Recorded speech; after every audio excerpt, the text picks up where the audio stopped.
Back to A Beautiful Nation in Crisis. My name is Adil Nchabeleng. I'm your host, and with me as my co-host is Richard. Today we're dealing with the energy crisis and looking at the baseload viability. And joining us is a panel of experts who will be breaking it down for us, telling us and giving us insight as to how our electricity and energy grid is built. And Dr. Kem, you were actually continuing a trail of thought, giving us an insight in terms of what makes up our energy grid in terms of baseload energy. Well, you know, Adil, I think something that's important to bear in mind is what is the fundamental philosophy driving anything. One must appreciate that the wind and solar, for example, was never ever introduced as a good engineering solution. It came about to save the planet. It came about to save carbon dioxide, and the belief that the carbon dioxide is somehow saving the planet by reducing it. It is just not the right thing to do, to put an engineering solution forward when its motivation is saving the planet. If you come along to say this is a good engineering solution that's going to deliver cheaper electricity continuously, then say that. But I've had discussions and arguments with people from the Greenpeace type organizations and so on. They even say they don't want GDP growth. They particularly say they don't want any growth in Africa. There's a term that goes around saying we're already using 1.5 planets worth of resources. We cannot afford to do this. We've got to put the brakes on the resource use of the planet. We've got to stop this type of thing. We've got to reduce industrial action. We've got to reduce GDP so we can come back within the living means.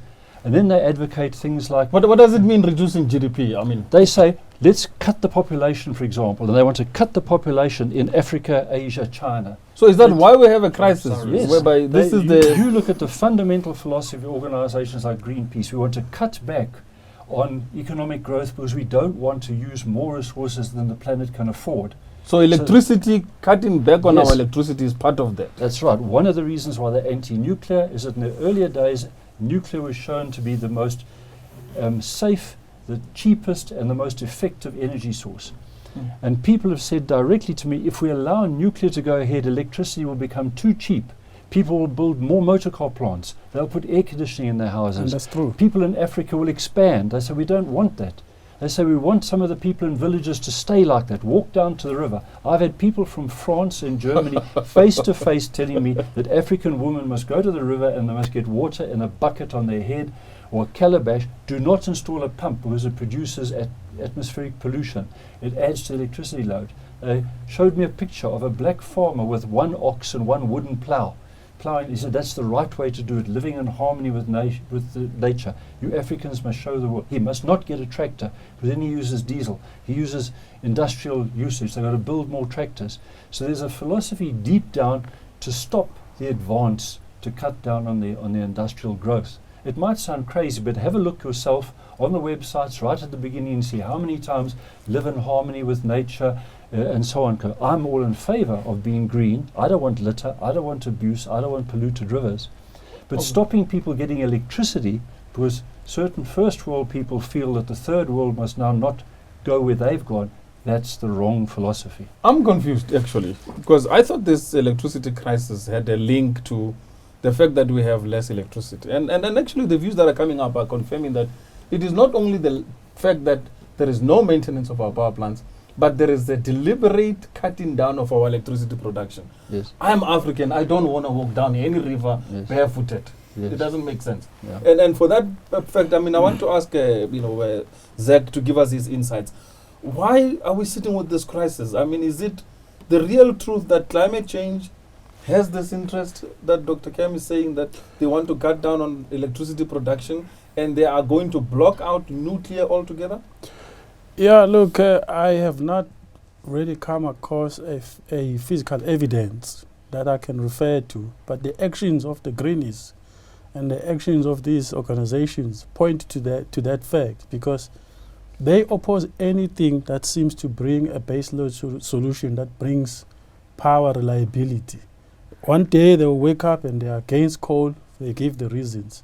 Another day they wake up, they are against nuclear. They seem to be against anything that is going to work on the benefit of the public.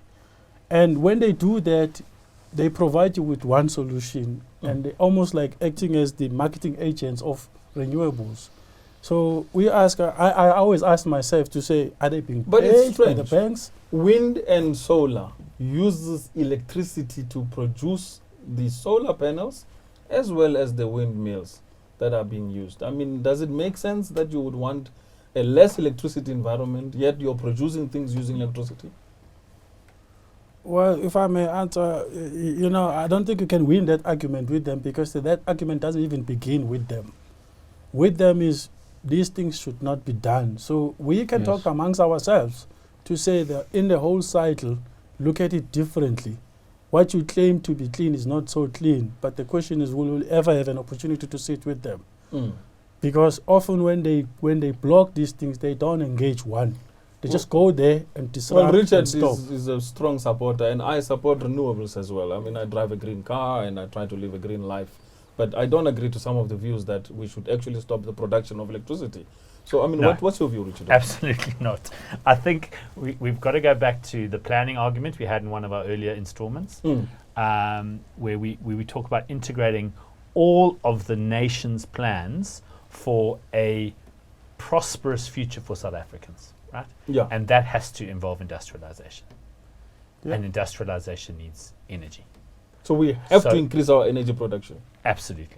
And so I don't know too many people from the Greenpeace movement, but I might hazard a guess that they don't live near a river and fetch their own. Well, water. Yes, I know I most agree of with them. So I know a number. Now, what you say there, by the way, is very important.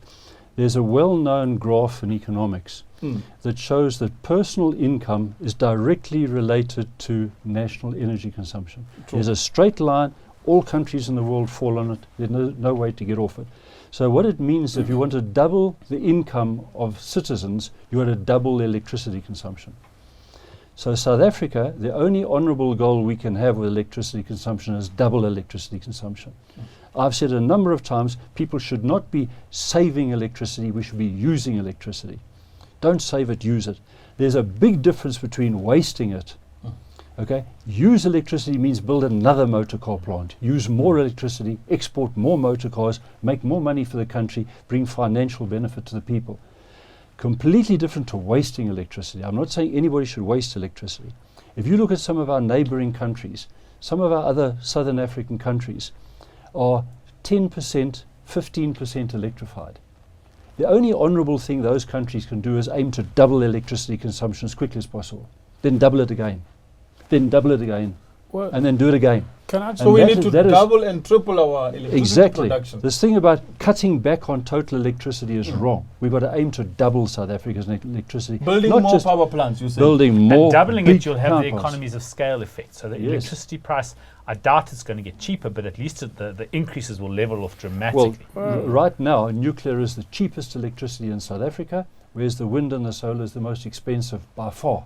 By far. But they say nuclear is expensive. No, it's not. There's a misapprehension there about how you build these things. The thing with nuclear is that there's big capital cost at the front. Yeah. Then once you got over that hump, the difference is, say, between buying a house and renting a house. If you buy a house, you walk into the bank and you say, can I please borrow money? And you sign this piece of paper and the bank says, I've just lent you $1 million.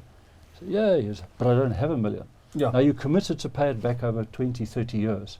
But there's this big hump of money that you pay off. If you rent a house, you go and they say it's so many rand a month to rent, which you have to pay forever, increasing. The wind and solar is like renting. You pay monthly and it goes up and up and up as time goes by. If you build nuclear, you put the capital cost up front, you calculate that you'll pay it off over 10, 20 years, and then you've got electricity up to 60 to 80 years with nuclear. Nuclear Why do you these say days you is have to designed. pay the solar off monthly and it goes up and up and up? That's what happens now. They put the. But those they are the put contracts that are in Yeah. place now. It's the Yes. PPA. So I think what sometimes we argue across purposes, because the original REIPPPP, now let me tell viewers what that is, Renewable Energy Independent Power Producers Program. Okay, Yes. so that's what REAP stands for. We nickname it REAP. Those contracts were expensive, as we said in an off-camera discussion. Yeah. Whenever you introduce a new technology, there's going to be that innovators part of the curve where it's expensive. And the contracts were agreed, and developers committed money and financiers committed money, and it's contractual, right? That's right. It doesn't mean that That's new solar Contractual. is that expensive. Contractual. It is if still can I, you were saying, can I sir. can I ask you, Richard? Yeah. Contractual to who this REAP program? I'm sorry that I'm throwing that around. Contractual to the person who made the contract. ESCOM and Department of Energy No, no, signed no. a contract agreeing to a 20-year tariff. Well, from Yeah, what we the- heard which- earlier, they will charge the public. The reason why I asked that, if I may, Yeah. before you go, yes, those REAP could have been contractual to National Treasury and Department of Energy, yeah. but certainly not to ESCOM. There's nothing, absolutely nothing, that compels any director of ESCOM to sign the PPA. Wow. Their job is to produce electricity within the what you call it, the boundaries of ESCOM. The So you're only time saying Department of Energy signed agreement, but ESCOM is paying the price. that's what I'm saying, that we're losing the argument, this baseload versus renewables, because the renewable guys have got the right to have a contract with the Department of Energy. Okay. They've got the right to get the guarantee of National Treasury. Yes. However, they have no right to impose themselves on ESCOM. It takes Yes. a willing person from ESCOM to put ESCOM in a compromised situation to sign with these guys. I'm going to hold you on that thought.